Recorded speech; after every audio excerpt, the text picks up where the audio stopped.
खबरों के सेंसेक्स की, इसमें हम दिन भर की हर बड़ी खबर पर जानकारी देश में फैले हमारे रिपोर्टर्स से लेते हैं और ये तमाम वो खबरें होती हैं जिस पर दिन भर हलचल रहती है। किस खबर पर पूरे दिन हलचल रहेगी? खबरों के सेंसेक्स में उस खबर की पूरी एबीसीडी, आज की सारी बड़ी खबरें आपको दिखाने के लिए देश भर से हमारे रिपोर्टर हमारे साथ जुड़ेंगे जिनकी रहती है खबरों के बाजार पर पहली नजर। रुक करते हैं हमारी पहली रिपोर्ट का। शिवानी मिश्रा मेरे साथ मुंबई से जुड़ रही हैं। गुड मॉर्निंग शिवानी, आपके पास आज बड़ी खबर कौन सी है?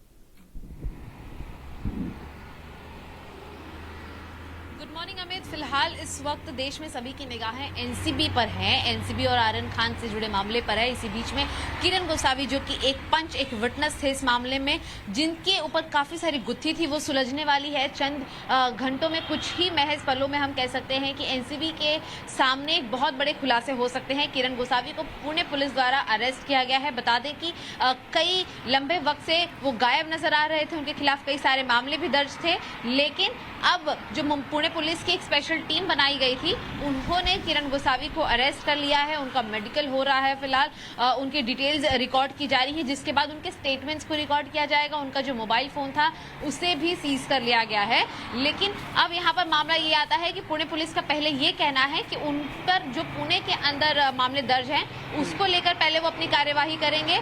लेकिन देखने वाली बात यहाँ पर अभी भी ये आती है कि क्या किरण गोसावी एनसीबी को हैंडओवर होंगे या एनसीबी की टीम खुद पुणे जाएगी, क्योंकि गोसावी के स्टेटमेंट से ही कई सारे मामले जो हैं इसमें पूरे क्लियर होंगे। जो मनी एक्सटॉर्शन का मामला आया था, बिल्कुल, ये जो पुराना मामला है ये भी धोखाधड़ी का केस इन पर दर्ज है। साल ये 2018 का मामला है। इनके खिलाफ लुकआउट नोटिस भी जारी किया गया था। अब पुणे पुलिस ने पकड़ लिया है। फिलहाल मेडिकल जारी है। शिवानी हमें जानकारी दे रही है। हमारे साथ अनुज मिश्रा भी जुड़ चुके हैं। अनुज, आपके पास क्या खबर है आज?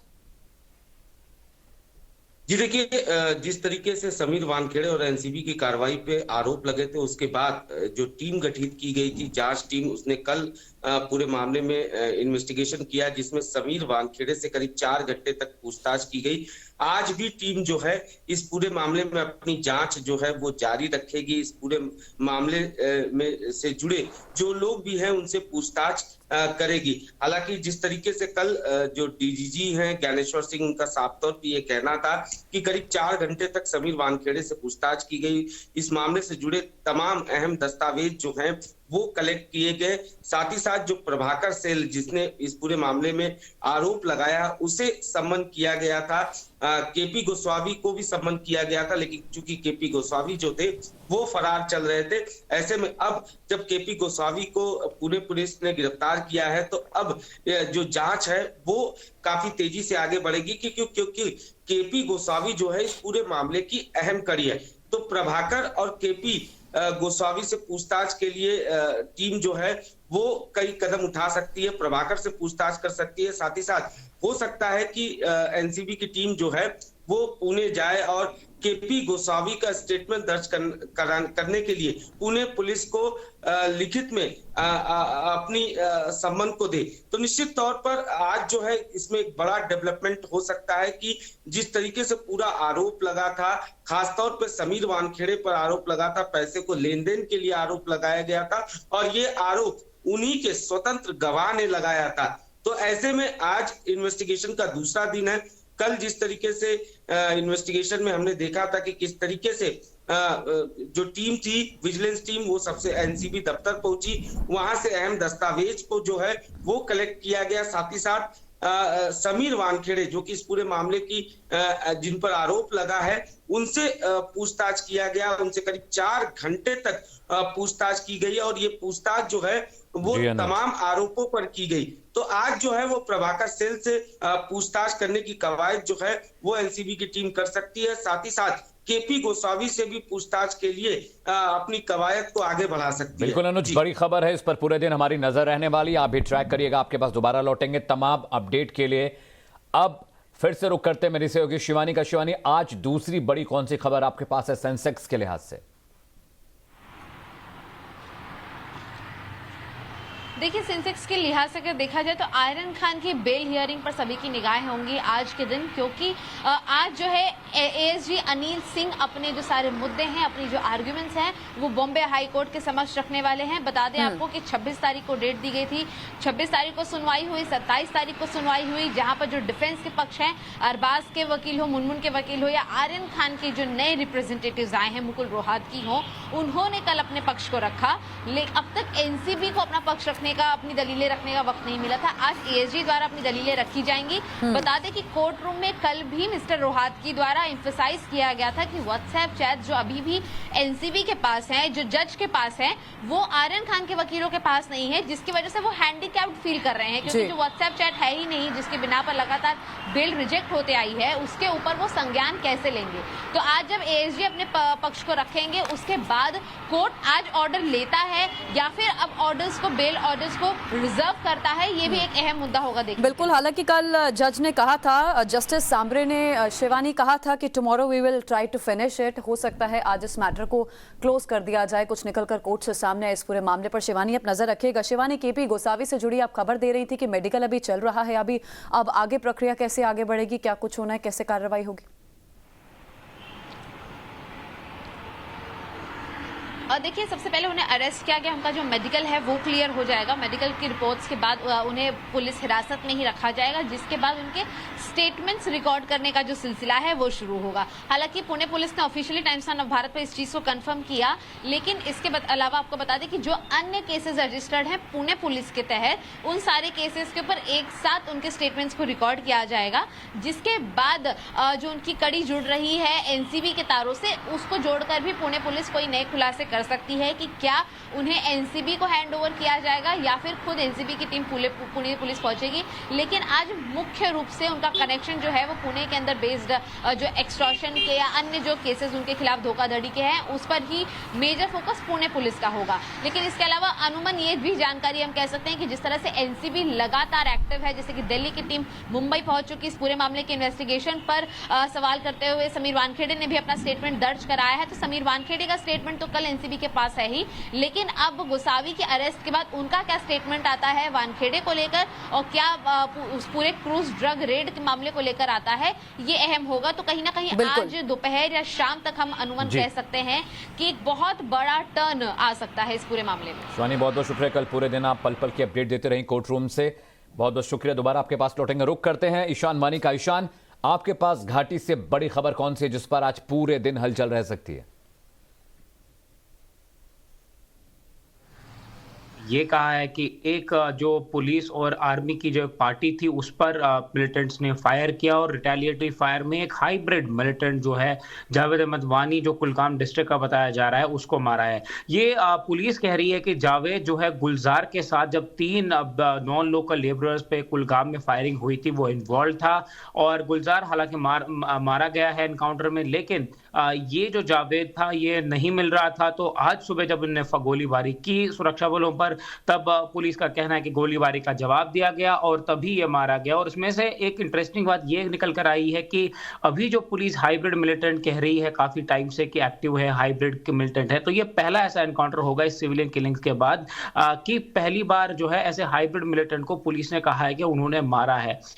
उसके पास से पिस्टल, ग्रेनेड और बाकी आर्म्स एंड एम्युनिशन भी रिकवर हुआ है। हालांकि सुरक्षा बल लगातार अपनी स्ट्रैटेजीज चेंज कर रही है, बना रही है, चाहे वो ड्रोन ग्रिड हो, चाहे वो सिक्योरिटी फोर्सेस की तरफ से नए बंकर बनाने हो ताकि ऐसी किलिंग्स ना हो। पुलिस ने ये भी इंटरेस्टिंगली दावा किया कि ये जो जावेद था ये एक शॉपकीपर को आज गोली मारने जा रहा था और उसको टास्क दिया गया था ये ऑपरेशन कैरी आउट करने के लिए, ये पुलिस कह रही है। और इसके लेकर फिर से एक बार एस्टैब्लिश होती है बात कि अभी भी सिविलियन किलिंग्स करना अभी भी निशाने पर है मिलिटेंट्स के, क्योंकि ये हमला जो है पुलिस का कहना है कि ये एक शॉपकीपर पे था, लेकिन उससे पहले कि वो वहां जा पाता, पुलिस ये कह रही है कि उन्होंने जो है इस हमले को रोक दिया है। तो देखिए, जवाबी कार्रवाई में एक आतंकवादी ढेर किया गया है। ईशान वानी, आप नजर रखिए, लौटेंगे अपडेट के लिए वापस। मेरे साथ मेरे सहयोगी अमित कुमार भी जुड़ गए हैं। अमित, आज क्या बड़ी खबर है आपके पास सेंसेक्स के लिहाज से? अगर देखें तो आज प्रधानमंत्री इंडो एशियन समिट को संबोधित करने वाले हैं। 21 इंडो एशियन समिट है और इसमें खास तौर से जो ब्रुनेई के सुल्तान है उनके निमंत्रण पर प्रधानमंत्री मोदी इसमें भाग लेंगे। वर्चुअल है कोरोना का काल में। और सबसे बड़ी बात कि इसमें जो चर्चाएं होने वाली है वो उसमें कोरोना वायरस के और इसके बाद जो इम्पैक्ट है, जो तमाम बिजनेस है वो कैसे खराब हुए, व्यापार कैसे होंगे, और खास करके इंडो पैसिफिक जो स्ट्रेटेजिक पार्टनरशिप है उस पर भी चर्चा होने जा रही है। और स्वास्थ्य और जो स्वास्थ्य के अलावा जो कोरोना के बाद जो हालात बिगड़े हैं, तो ऐसे में जो तमाम जो साउथ ईस्टर्न जो एशियन कंट्रीज है उनके बीच में कैसे बेहतर तरीके से एक दूसरे की मदद की जाए, कैसे बेहतर तालमेल बनाया जाए। प्रधानमंत्री मोदी ने कल ट्वीट करके कहा कि भारत बहुपक्षीय नियम आधारित जो अंतर्राष्ट्रीय व्यवस्था है उसके साथ खड़ा होने वाला है। और कल मैं 18वें जो सम्मेलन होने वाले हैं आसियान भारत सम्मेलन में, उसमें भाग लेने के लिए बहुत उत्सुक हूं।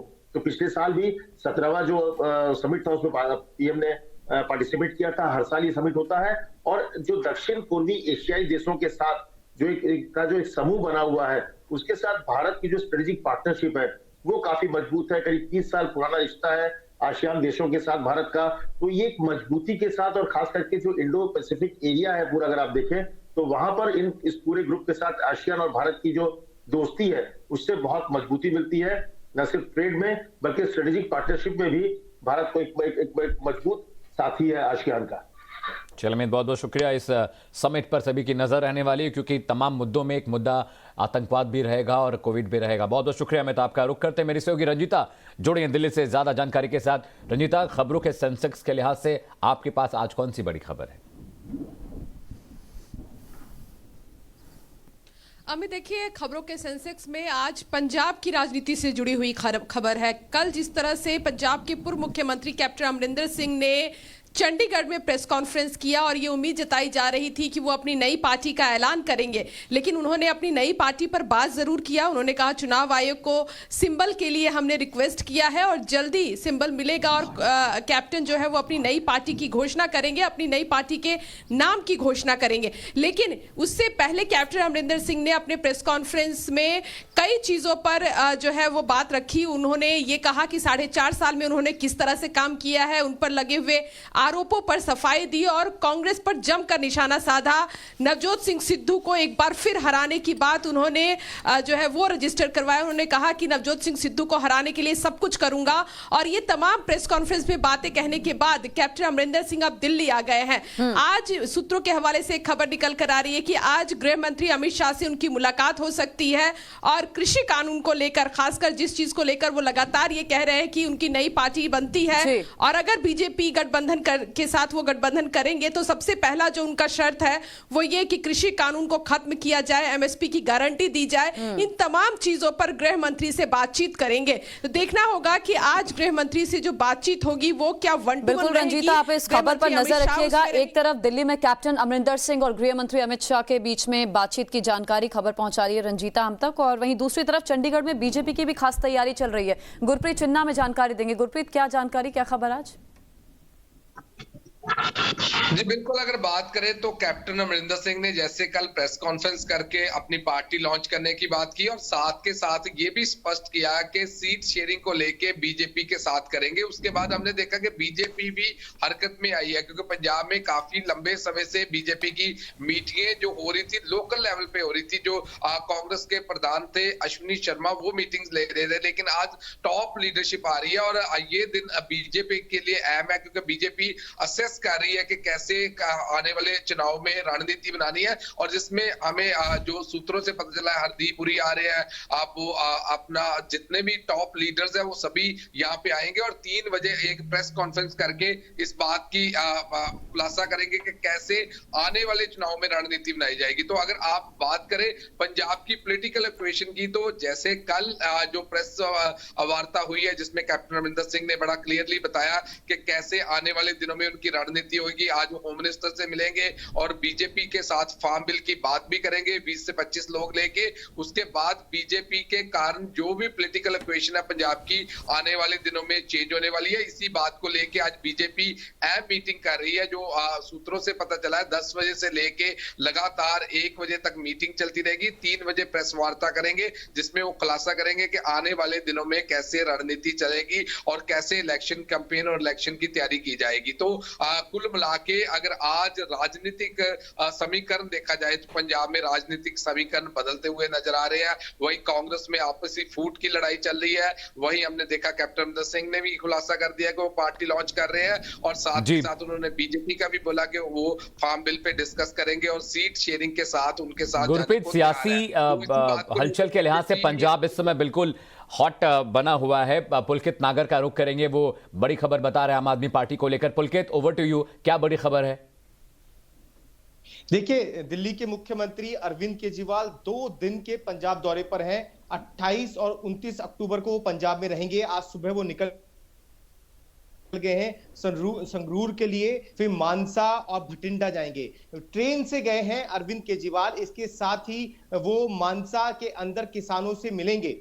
इसके 2 मायने हैं। पहला, वो जो किसानों से मिलेंगे तो वो किसानों की से जुड़ी हुई समस्या पे बात करेंगे, यानी कि किसान बिलों पे बात करेंगे, और दूसरा पराली के इशू पर भी बात करेंगे, क्योंकि अभी से हम ये देख रहे हैं कि पंजाब और हरियाणा से ऐसी तस्वीरें आने लगी हैं जिसमें पराली जलाई जा रही है। दूसरा, किसान नाराज हैं, तो कोशिश ये की जा रही है कि किसी भी तरीके से किसानों को, पंजाब के किसानों को आम आदमी पार्टी अपने साथ जोड़े, क्योंकि किसान पंजाब के अंदर बहुत बड़ी ताकत रखते हैं चुनावों के दौरान। तो 2 बड़े मुद्दे जो दिल्ली से भी जुड़ा हुआ है, पराली का, और किसानों से जुड़ा हुआ है किसान बिल का, उन पर बातचीत करेंगे। उसके बाद में कल वो पंजाब के बड़े बड़े उद्योगपति और बिजनेसमैन से मिलेंगे। उनकी कोशिश ये होगी कि वो ज्यादा से ज्यादा जितने भी व्यापारी हैं उन्हें भी पंजाब के अंदर अपने साथ जोड़ सकें। बिल्कुल, तो पंजाब में विधानसभा चुनावों की डगर बेहद नजदीक है चल रही है, और ऐसे में ये जो हलचल आप तेज होती देख रहे हैं हर पार्टी की, सिर्फ और सिर्फ चुनाव की वजह से ही है। तो किसानों और कारोबारियों से मुलाकात करनी है अरविंद केजरीवाल को। इससे पहले अयोध्या गए थे, अयोध्या से अब आप पंजाब का रुख वो कर रहे हैं। हमारे साथ कुंदन सिंह भी मेरे सहयोगी जुड़े हैं। कुंदन, आपके पास सेंसेक्स के लिहाज से क्या बड़ी खबर है आज? देखिए, मेरे पास जो खबर है वो महाराष्ट्र से सटे स्टेट गोवा की है, और गोवा में ममता बनर्जी बतौर मुख्यमंत्री आज पहली बार जाके वहां पर रैली करेंगी, और एक तरह से जो फरवरी 2022 में वहां विधानसभा चुनाव है वहां पे उसके लेके बिगुल फूकेगी। ममता बनर्जी पश्चिम बंगाल में फतह के बाद जिस तरीके से उन्होंने अपना राजनीतिक महत्वाकांक्षा बढ़ाई थी, और खासकर जो छोटे स्टेट्स है जहां पे सीधा मुकाबला बीजेपी से है, या फिर उनसे आप त्रिपुरा की बात कर ले, आसाम की बात कर ले, और इसके बाद आज उनके 3 दिन के दौरे पे वो जा रहे हैं, और आज देर शाम 5 बजे पहुंचेंगी, और इसके बाद कल एक बड़ी रैली करेंगी। और इसके बाद उस रैली के दौरान वहां के गोवा के तमाम सिविल सोसाइटी के लोग हैं, इंटेलेक्चुअल लोग हैं, कुछ इंडस्ट्रियलिस्ट हैं, कुछ होटेलर्स हैं, और कुछ इस मौके पर जो वहां के छोटे मोटे पॉलिटिकल पार्टीज के फोरम से उनसे मुलाकात करेंगी। टीएमसी में जो फिलौरिया है वहां के एक्स सीएम है और कांग्रेस के बड़े चेहरे थे, वो रिजाइन करने के बाद जब से टीएमसी ज्वाइन किए हैं, ममता को लगता है कि उनके अपने पश्चिम बंगाल से निकलकर आगे बीजेपी से जहां सीधी फाइट है उनको टारगेट किया जाए। और जिस तरीके से बीजेपी के सीधे मुकाबले में उन्होंने नरेंद्र मोदी के अश्वमेध रथ को रोका था, उसका फायदा उन्हें कहीं मिलेगा। हालांकि ममता बनर्जी के गोवा पहुंचने से पहले जिस तरीके से टीएमसी के तरफ से तमाम पोस्टर्स लगाए गए थे, उन पोस्टर्स के साथ छेड़खानी की गई है। कुछ जगहों पे उनके चेहरों पे कालिख पोती गई, जिसको लेके टीएमसी वहां के राज्यपाल से एक ज्ञापन दे चुकी है। बिल्कुल, बीजेपी पर आरोप लगा रही है कि हरकत भारतीय जनता पार्टी ने की है। शुक्रिया कुंदन, आप नजर रखिए। कुंदन, बहुत बहुत शुक्रिया इस अपडेट के लिए। रुक करते हैं, प्रेरित का जुड़ा है मेरे सहयोगी दिल्ली से। प्रेरित, आम आदमी वाली खबर आपके पास है, क्या अपडेट है? जी बिल्कुल, आज मेरे पास आम लोगों से जुड़ी एक खबर है, यानी कि आम लोगों के चारों तरफ से उसकी जिंदगी से। पेट्रोल और डीजल की कीमत एक बार राजधानी दिल्ली में फिर से बढ़ी है। 35 पैसे प्रति लीटर पेट्रोल की कीमत बढ़ी है और वैसे ही 35 पैसे प्रति लीटर डीजल की कीमत बढ़ी है। जो बढ़ करके जो आज की कीमत है वो मैं सीधा अपने दर्शकों को दिखाना चाहूंगा कि पेट्रोल की कीमत आज 108 रुपये 35 पैसे है, यानी कि 108 रुपये के दहलीज को दिल्ली में पेट्रोल ने पार कर लिया है और अब 108 रुपये 35 पैसे प्रति लीटर पेट्रोल की कीमत है। वहीं 35 पैसे डीजल में बढ़ोतरी के बाद डीजल की जो कीमत है वो 97 रुपये 8 पैसे है, यानी कि पेट्रोल 108 रुपये 35 पैसे है और वहीं डीजल जो है 97 रुपए 8 पैसे प्रति लीटर है। और पेट्रोल और डीजल की कीमत कल भी इसी तरीके से बढ़ी थी। कल भी 35 पैसे पेट्रोल की कीमत बढ़ी थी और 35 पैसे प्रति लीटर डीजल की कीमत बढ़ी थी। और जिस तरीके से पेट्रोल और डीजल की कीमत लगातार बढ़ रही है, उससे जो है हर दिन एक नया रिकॉर्ड बन रहा है पेट्रोल और डीजल की कीमत में राजधानी दिल्ली के अंदर। साथ ही साथ आपको बताना चाहूंगा, क्योंकि ये खबर आम लोगों से जुड़ी हुई है, तो इसका आम लोग किस तरीके से इसमें घिर रहे हैं। जिस तरीके से पेट्रोल और डीजल की कीमत लगातार बढ़ रही है, उसका सीधा असर उनके जेब पे पड़ता है जैसे वो पेट्रोल डलवाने जाते हैं। उसके अलावा हमारे देश के जो ट्रांसपोर्टेशन है वो पेट्रोलियम पे ही डिपेंडेंट है, जिसकी वजह से सब्जियों की भी कीमत आसमान छू रही है पेट्रोल और डीजल की कीमत बढ़ने की वजह से। उसके अलावा और भी जो सामान है, वस्तु है, उसकी भी महंगाई लगातार बढ़ रही है, क्योंकि पेट्रोल और डीजल की कीमत लगातार बढ़ रही है। यानी कि आम आदमी जो इस महंगाई के चक्रव्यूह में चारों तरफ से फंसता जा रहा है और आम आदमी के पास कोई विकल्प नहीं दिख रहा है कि आखिर किस तरीके से वो इस महंगाई बिल्कुल आम आदमी त्राहिमाम कर रहा है, क्योंकि लगातार बढ़ोतरी हो रही है। प्रेरित, बहुत शुक्रिया आप सभी रिपोर्टर्स का बहुत बहुत शुक्रिया हमारे साथ जुड़ने के लिए। अब हम आपको खबरों के सेंसेक्स में सेंसेक्स मीटर दिखाते हैं। पहले वो खबरें जिस पर हमने अभी चर्चा की है अपने सहयोगियों के साथ, उसके बाद एक ओल्ड रैंक आपके सामने होगा और एक नया रैंक हम आपके सामने रखेंगे। जी हां, पुरानी रैंक की बात करें तो आर्यन की जमानत पर सुनवाई की खबर बड़ी है जो हमने आपको दिखाई। केपी गोसावी पुणे से गिरफ्तार है, इस खबर पर हमने चर्चा की अपने रिपोर्टर्स के साथ। अमित शाह आज कैप्टन अमरिंदर सिंह से मुलाकात करने वाले हैं। नई पार्टी के गठन से पहले ये मुलाकात बेहद अहम हो जाती है और जो नई रैंक है वो आपको ज्योत्सना बताएंगे। आर्यन की जमानत पर सुनवाई ये दूसरे नंबर की खबर रहने वाली है। सबसे पहले तो केपी गोसावी की जो गिरफ्तारी हुई है, जो लगातार कई दिन से फरार चल रहा था, पुराने कुछ सालों से मामला भी इन पर दर्ज है, लुकआउट नोटिस भी जारी किया गया था, अब ये पकड़ा गया है। अभी मेडिकल चल रहा है, आगे क्या क्या होगा एक एक जानकारी आप तक पहुंचाएंगे। आर्यन की जमानत पर क्या होगा सुनवाई में, ये देखने वाली बात होगी। कैप्टन अमरिंदर और अमित शाह की मुलाकात दिल्ली में है। चंडीगढ़ में बीजेपी अपनी खास तैयारी कर रही है, वहीं बारामूला में आतंकियों से एनकाउंटर लगातार जारी है। और खबरों के सेंसेक्स मीटर को देखने के बाद एक छोटा सा ब्रेक ले रहे हैं, जल्द लौटते हैं, कहीं जाइएगा नहीं, खबरें जारी है।